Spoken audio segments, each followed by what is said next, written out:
Kidney தானம் கண்டுபிடிச்ச நாட்கள்ல இருந்து இன்னைக்கு வரைக்கும் எந்த ஒரு ஆளுங்கட்சி எம்எல்ஏவும் கிட்னியை திருடினதில்லை.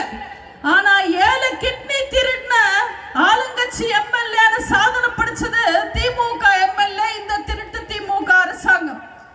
டாஸ்மாக் ஒண்ணு கண்டுபிடிச்சதுக்கு அப்புறம், கவர்மெண்ட் டாஸ்மாக் நடத்த ஆரம்பிச்சதுக்கு அப்புறம் பாட்டிலுக்கு 10 ரூபாய் திருடி ஊழல் செஞ்சு கைதியாவும் அமைச்சராகவும் டபுள் ஆக்ஷன் ஒரே ஒருத்தனை பண்ண வச்சு சாதனை படிச்ச அரசாங்கம் இந்த திருட்டு திமுகவோட அரசாங்கம்.